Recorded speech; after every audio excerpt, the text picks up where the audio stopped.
नेहेम्या अध्याय 4. आम्ही कोट बांधित होतो हे सनबल्लटाने ऐकले, तेव्हा त्यास मोठा क्रोध आला व तो यहुदी लोकांचा उपहास करू लागला. तो आपले बांधव व शोमरोनचे सैन्य यांच्यासमोर म्हणाला, हे दुर्बळ यहुदी काय करणार? ते तटबंदी करणार काय? ते यज्ञ करणार काय? ते एका दिवसात सर्व काम आटोपणार काय? आज खाल्लेले पाषाण मातीच्या ढिगारातून निवडून घेऊन ते पुन्हा कामास लावण्याजोगे करीतील काय? त्याच्याजवळ अम्मोनी तोबिया होता. तो म्हणाला, ते जे बांधकाम करीत आहेत त्यावर एखादा कोल्हा चढला तरी तो त्यांचा कोट पाडून टाकील. हे आमच्या देवा, ऐक, आमचा धिक्कार होत आहे. ते निर्भत्सना करीत आहेत, ती त्यांच्या शिरी उलट आण. बंदिवासाच्या देशी त्यांची लूट होऊ दे. त्यांच्या अधर्मावर झाकण घालू नको. त्यांची पातके तुझपुढून पुसून जाऊ नयेत, कारण त्यांनी कोट बांधणाऱ्यांसमोर तुला संताप आणला आहे. ह्या प्रकारे आम्ही सर्वांनी कोट बांधण्याचे काम चालविले. तो कोट निम्मा तयार झाला, कारण लोक अगदी मन लावून काम करीत होते. यरुशलेमेचा कोट बांधण्याचे काम झपाट्याने चालले आहे. त्यातली खिंडारे बुजू लागली आहेत, असे सनबल्लट, तोबिया, अरबी, अम्मोनी व अशदोदी यांनी ऐकले, तेव्हा त्यास मनस्वी क्रोध आला. त्या सर्वांनी असा एकोपा केला की आपण जाऊन यरुशलेमेबरोबर लढू व तेथे धांदल उडवून देऊ. पण आम्ही आमच्या देवाची प्रार्थना केली आणि त्यांच्या भीतीने त्यांच्यावर अहोरात्र पाळत ठेविली. यहुदी लोक म्हणू लागले की भारवाहकांची शक्ती क्षीण झाली आहे व अजून खच फार पडला आहे, तेव्हा आमच्याने हा कोट बांधवणार नाही.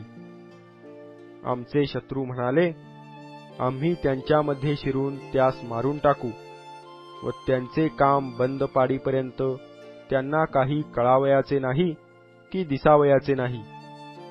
मग जे यहुदी त्यांच्याजवळ राहत होते ते चोहोकडून आमच्याकडे 10 येऊन म्हणाले की तुम्ही आमच्याकडे परत या.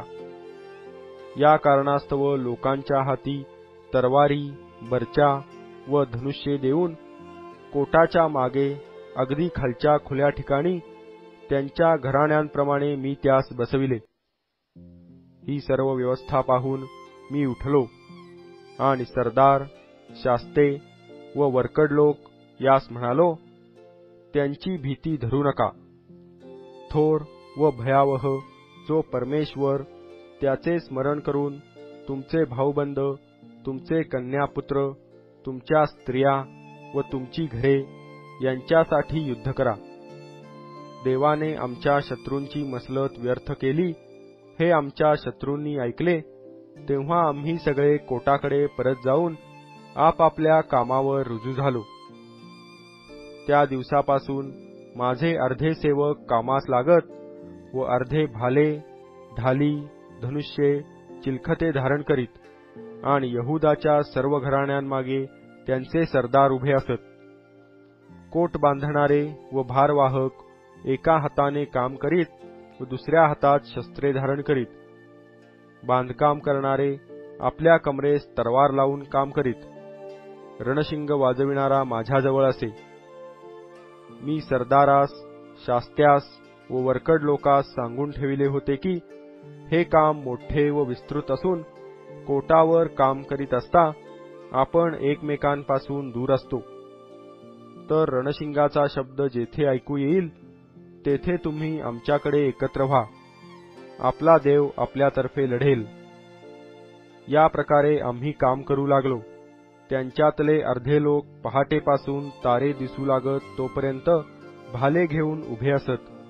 त्या समयी लोकास मी हेही सांगितले होते की प्रत्येक मनुष्याने आपल्या दासासह यरुशलेमेच्या आतच रात्रीचे बिऱ्हाडास राहावे, म्हणजे ते रात्री आमची रखवाली करीतील आणि दिवसा काम करीतील. मी आपले कपडे उतरीत नसे. तसेच माझे भाऊबंद, माझे चाकर आणि माझ्या मागून चालणारे गार्दी कोणीही आपले कपडे उतरीत नसत. ते सर्व आपापली शस्त्रे हाती घेऊन पाण्याला जात.